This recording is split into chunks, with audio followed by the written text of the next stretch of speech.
seolah-olah ya kalau ada dewa Atlas itu mengangkat bumi, jadi mengangkat bumi, ya dewa Atlas itu lalu menahan bumi dan sekuat sampai sekarang, dari dulu adanya bumi sampai sekarang. Apa beratnya? Bukan seperti itu panggilan ya mengikuti Yesus. Entah dia menjadi imam, bruder, suster, bukan seperti itu. Kalau gambarnya seperti itu, betapa beratnya hidup ini. Siapa tahan? Kita hanya karena relasi panggilan itu sendiri dengan Tuhan, dan kita sadar betul tentang perintah Tuhan atau pemahaman daripada Tuhan Yesus itu yang disampaikan kepada kita, yaitu perintahnya cuma satu, yaitu mengasihi. Tapi mengasihinya 3 in 1. Tapi Tuhan itu sama dengan mengasihi sesama dan sama dengan mengasihi diri sendiri sekaligus.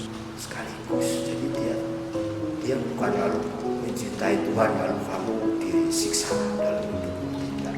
Tapi kamu juga mencintai sesama dan dirimu sendiri juga dicintai. Ini yang sering lupa.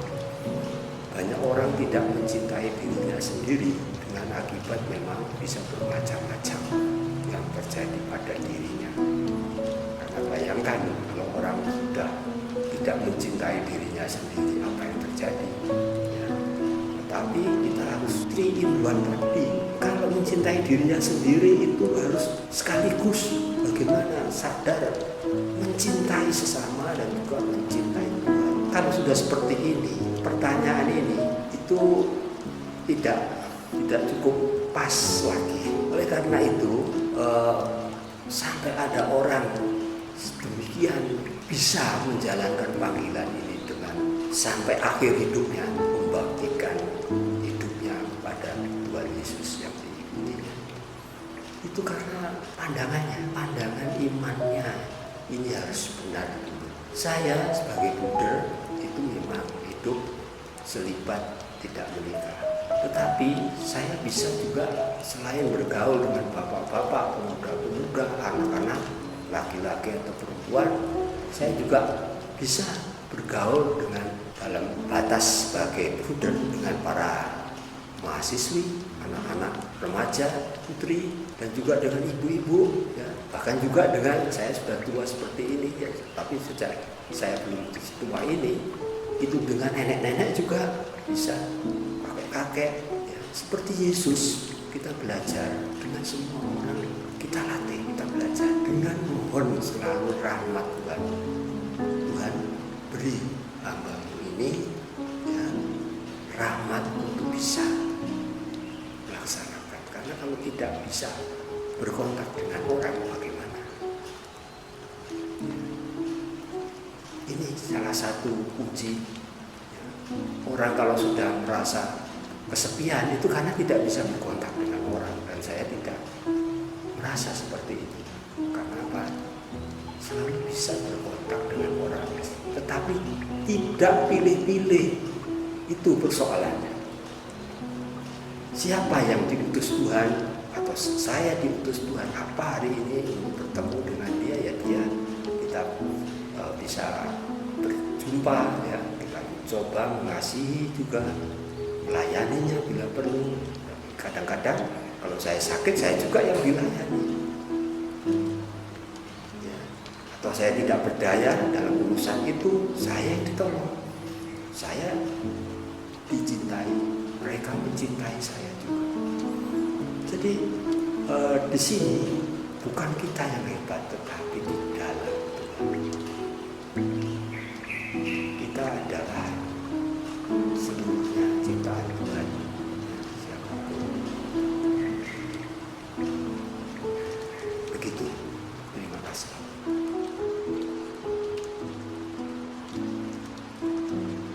Ya, ada macam-macam ya. Mungkin saya memilih saja. Yang menarik itu Tuhan luar biasa. Pernah di dalam perjalanan saya awal-awal tahun 2000-an ini, saya itu melakukan bagaimana keprihatinannya ini. Oh, ada anak-anak kesulitan untuk bisa bersekolah, belajar. Bukan bukan belajar dalam arti pribadi, tapi belajar dalam arti bersekolah. Nah, saya mencoba seperti juga halnya teman-teman Vincentian itu, SSW dan lain-lain. Kalau di Surabaya banyak itu menolong orang ini untuk apa ya, dan memang ada yang mendukung sesuai kemampuan mereka. Dan ini yang menarik, di antara anak-anak yang kita bantu ini boleh dibilang sudah tidak punya harapan untuk sekolah, bahkan untuk memasuki tingkat SMK atau SMA itu sudah tidak ada harapan untuk bisa bersekolah. Nah, di sini kita berusaha dan masih ada yang menolong dari anak-anak itu. Beberapa anak di paroki kami di Yogyakarta ini bisa sekolah, dan ternyata dari anak-anak sederhana ini yang dibilang ekonomi lemah ya, tidak mampu lagi bersekolah sebetulnya, tapi karena motivasi yang saya berikan dan upaya yang bisa. Tetapi setelah tamat SMA atau SMK, saya melihat sendiri ada beberapa anak itu ternyata pintar-pintar. Mereka itu nilainya boleh dibilang baik-baik, boleh dibilang bisa, betul bisa. Saya berpikir, mungkinkah mereka itu bisa seperti anak-anak pada umumnya zaman ini tahun 2000-an untuk kuliah yang benar. Saya mempunyai satu insight, saya kira yakin ini rahmat Tuhan, bahwa Tuhan itu sudah memungkinkan semuanya, tinggal kita. Dan anak-anak ini dari keluarga tidak mampu dan orang tuanya ini seolah buntu, tidak mempunyai kemungkinan itu. Saya berjuang bagaimana Tuhan bisakah untuk mereka bersekolah. Disinilah menarik bagi saya. Pendiri Buder Caritas itu mempunyai semboyan dari Lukas, itu Injil Lukas, saya lupa ayat dan babnya ya. Tapi yang berisi begini, berilah, ini kata-kata Yesus ini, berilah dan kamu akan diberi. Ya, saya bingung bagaimana saya bisa memberi untuk kuliah kalau meskipun nanti saya akan diberi, tetapi bagaimana, tidak mungkin, hukum dunianya tidak masuk ini. Bingung saya. Dan waktu itu apa yang saya bayangkan atau saya harapkan terjadi ini, ada orang-orang yang bicara begini tentang itu komentarnya. Bagaimana? Buder punya uang berapa untuk mengkuliahkan anak-anak? Satu anak aja sudah lebih dari bisa 50 juta itu kalau dia bisa masuk ke perguruan tinggi yang dibilang ya baik. Di atas itu saya tidak ada uang, dan disinilah Tuhan berkarya. Entah bagaimana saya mendapatkan informasi ada kampus yang memberikan peluang beasiswa. Selama sekolah kuliah di situ tidak pernah bayar uang sekolah, bahkan uang pendaftaran kegiatan pun tidak, semuanya ditanggung kalau diterima. Tapi biaya hidup ditanggung di rumahnya sendiri. Lalu saya ajak anak ini untuk ke kampus itu mencari informasi dan daftar, dan ia diterima. Jadilah ia kuliah. Nilainya yang saya sungguh-sungguh kagum. Dia bisa lulus S1 cum laude. Saya bersyukur pada Tuhan bahwa Tuhan sudah menyelenggarakan segala sesuatu. Tetapi pada waktu itu ejekan dari orang yang tidak bisa menangkap bahwa Tuhan itu bisa segala-galanya. Udah punya uang berapa? Anak punya. Tetapi sekarang setelah terjadi, anak ini lulus benar-benar dan berijazah S1. Saya lalu merenung, iya, Tuhan sudah memberikan uang, hanya kita yang harus mendapatkannya. Tidak perlu memegang uang itu, tetapi anak ini bisa bersekolah. Entah siapa yang membayarnya, yang juga tidak tahu. Dan lalu saya pernah mendapatkan cerita kisah dari Santo Arnoldus Jansen itu yang mendirikan Romo-Romo SPD. Santo ini itu mempunyai semangat bahwa pada waktu ia memulai dengan pendidikan SPD itu seminari tinggi, ia bercita-cita akan mengirim orang ke misi, tapi ia tidak punya uang. Tapi ia tahu insight dari rahmat Tuhan, banyak uang yang akan kamu terima dan akan saya berikan. Tapi kamu harus mengumpulkannya. Maka semboyannya dia adalah, Tuhan sudah memberi uang banyak sekali pada waktu ia dihina. Harapannya untuk bisa mengirim orang menjadi misionaris. Kamu gak ada uang begitu mau mengirim misionaris.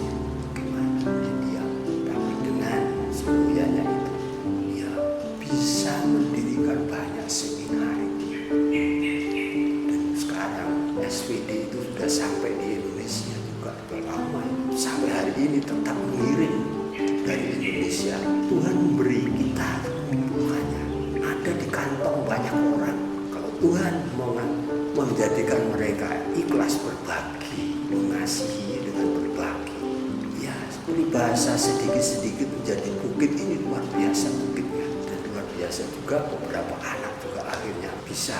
Dan yang saya heran, dari sekian itu hampir 75% lulus dengan nilai kumlot anak-anak itu. Ya, tidak banyak, hanya hitungan jari ya. Tapi saya lalu akhirnya satu bisa menembus sampai S2 di UGM dan lulus dengan kumlot lagi.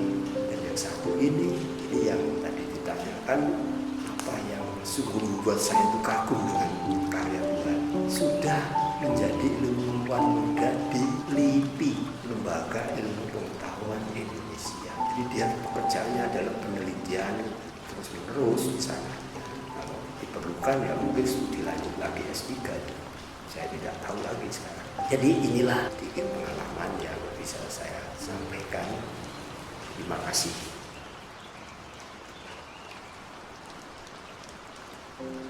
Ya, kepada kaum muda dalam iman itu sesungguhnya Tuhan itu sudah berseru-seru.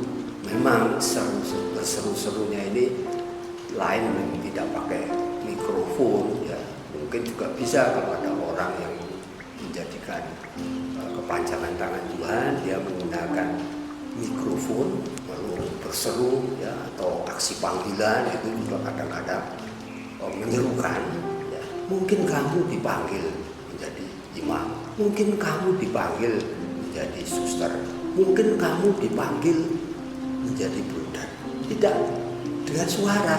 Yang saya alami sendiri itu lewat sebuah buku yang saya beli dari muda-mudi yang menjual buku rosario, salib dan lain-lain di depan gereja Kristus Raja.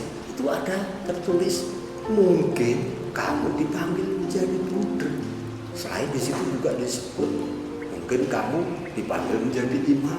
Tetapi suara ini yang menggema dalam hati saya. Maka meskipun kakak saya masuk seminari, saya tidak ikut masuk seminari. Dan ini rupanya jalan Tuhan yang diberikan kepada saya. Dan dia selalu menyertai dan memberikan rahmat terus-menerus. Sehingga apapun yang terjadi, Tuhan memberikan pertolongannya. Dan kita perlu mempunyai cukup keberanian. Keberanian ini penting sekali. Dan niat, kemauan yang kuat. Dan pantang mundur. Waktu itu saya juga membeli sebuah buku tentang Santo Yohanes Bersman. Santo ini meninggal muda usianya. Jadi baru sebagai frater dia sudah meninggal karena penyakit pandemi. Waktu itu sakit penyakit pes. Dan dia karena hidupnya suci dan pengorbanannya sampai seperti itu, dia digelar orang kudus. Rupanya terjadi perkenanan Tuhan ya, karena semua para orang kudus, santo-santa, beata ini tentu harus diperiksa oleh Vatikan. Dan ada mujizat yang terjadi. Tuhan melalui orang ini. Jadi dia membuat mujizatnya, tetapi Tuhan memakai ya, pribadi ini untuk terjadinya mujizat meskipun dia telah meninggal. Dan memang kesucian itu panggilan tidak hanya menjadi imam bersuster, tetapi juga bisa dengan yang lain-lain yang masih banyak. Nah, ini kan bicara tentang panggilan khusus. Ini tanggal 10 Oktober ini baru digelar kudus menjadi beato seorang anak umur 15 tahun jadi remaja. Digelar menjadi beato.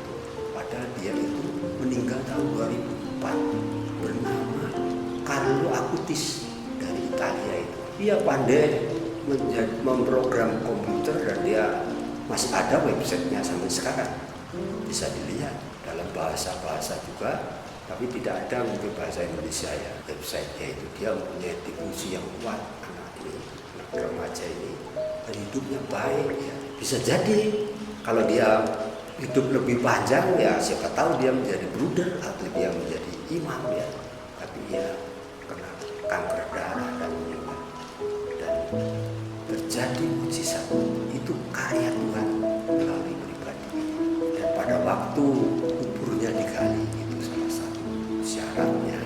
Bila hidupnya sudah diperiksa, lalu terjadi mujizat, lalu gereja Vatikan itu menggali makamnya. Dan pada waktu digali, tubuh Carlo Acutis masih utuh seperti orang tidur selama 14 tahun di dalam makam. Ini juga suatu yang tidak bisa diterangkan. Beda dengan mumi. Kalau mumi menjadi kering, ini tidak, tetap seperti orang hidup yang tidur. Jadi masalahnya itu panggilan Tuhan itu tentu sudah bergema terus. Apakah juga bergema di dalam pikiran saya dan bergema di dalam hati saya, lalu bergema menggerakkan kemauan saya untuk membaktikan. Ini belum lama ini anak seorang kaya dari Kudus itu, Katolik, ya, lulusan S2 Amerika, entah apa itu bidangnya, menjadi seorang suster. Tahun lalu saya juga mendapat informasi 2 anak dari orang kaya di Jakarta ini, orang Katolik, lulusan sekolah di Amerika, dua-duanya menjadi biarawan juga. Jadi ini ya, Tuhan sudah mengemakan, tinggal kita bagaimana pikiran kita mulai memikirkan, bergerak, sungguh mempunyai niat. Dan niat itu harus dimohonkan rahmat Tuhan untuk selalu Tuhan membantu niat itu tetap hidup dan berkobarlah hati untuk mengikuti Yesus. Apapun yang dialami, Tuhan tetap menolong. Bahkan saya pernah pingsan, dan di biara ini semua bruder ikut misa malam Natal waktu itu. Dan saya karena kurang sehat, sakit, pingsan, dan itu cukup lama. Karena di mana saya terjatuh itu ada ludah saya cukup banyak di lantai. Padahal orang tidur berjam-jam tidak pernah akan keluar ludah. Nah, dokter mengatakan, ya itu mati halus istilahnya katanya. Mati halus bagaimana? Jadi saya sudah mati berapa menit itu, nggak mengerti ya. Kalau keluarnya sekian itu ya tidak cukup 1 menit itu. Saya bisa terbangun dan saya mencari teman saya, sesama bruder di komunitas biara ini. Tidak ada semuanya, saya ingat. Mereka pergi misa, dikiranya saya istirahat tidur. Lalu saya menggunakan maka telepon. Saya telepon mereka pakai HP. Karena itu terjadi tahun 2016. Tidak ada yang diangkat karena di gereja berkata semua HP harus dimatikan. Takut banyak diganggu dengan HP. Padahal HP bisa menjadi sarana untuk mengasihi dan dikasih. Sejauh bijaksana seturut Tuhan memakainya. Di situ saya berpikir, wah sayang ya kalau mereka itu HP-nya bunyi lalu pulang menolong saya. Tetapi saya waktu itu Tuhan membimbing dalam kondisi seperti itu, bangun dari pingsan. Saya bisa memanggil ya, rekan Tuhan kenalan saya juga, seorang dokter, dan diangkat. Ini luar biasa, diangkat sama dokter itu. Ada apa Bunda? Saya tanya, saya sakit apa dok? Seperti ini gejala saya sampaikan. Tunggu Bunda, saya akan ke sana. Saya pikir dia akan memeriksa saya lalu pulang lagi kan. Dia hanya pesan, Bunda siap ya, pakai pakaian ya, baju celana panjang dan lain-lain ya. Itu jadi supaya ya tambah rapi begitu. Ya dok, saya siap. Nah, karena memang mau ketemu dokter ya, saya masa tidak sopan begitu. Saya coba pelan-pelan pakai itu. Begitu dokter itu datang, saya berjalan untuk membuka pintu, dia mengepel. Apa yang terjadi? Saya jatuh pingsan lagi. Mengapa dokter mengatakan mati halus? Karena tiap kali saya terjatuh, entah bagaimana, tidak ada rasa sakit apapun itu pada tubuh saya sesudahnya. Setelah beberapa menit saya tidak tahu, terbangun dokter itu masih menunggu. Dan saya mulai berjalan muntah. Akhirnya saya berhasil membuka pintu di depan. Dan dokter itu langsung pegang tangan saya, Bunda ikut saya. Ini pintu bagaimana? Ditarik dok, nanti tertutup sendiri. Ditarik itu, kalau ditarik dari luar itu tertutup dan tidak bisa masuk orang sudah. Saya naik mobil, cepat-cepat membawa saya ke UGD. Diagnosanya adalah serangan jantung. Dan Tuhan menolong sampai sekarang 2016. Jadi Tuhan selalu menolong. Kita tidak sendiri. Tuhan beserta kita. Kita bersama Tuhan. Tuhan di dalam kita. Kita masing-masing di dalam Tuhan. Terima kasih, semoga kaum muda terinspirasi untuk berani mengambil pilihan, karena memang pelayanan membutuhkan. Modernitas melayani anak-anak cacat, tuli, lemah mental, tunagrahita, orang-orang sakit jiwa, dan juga korban narkoba. Selain sekolah, mohon berani untuk mengambil keputusan kepada kaum muda. Terima kasih.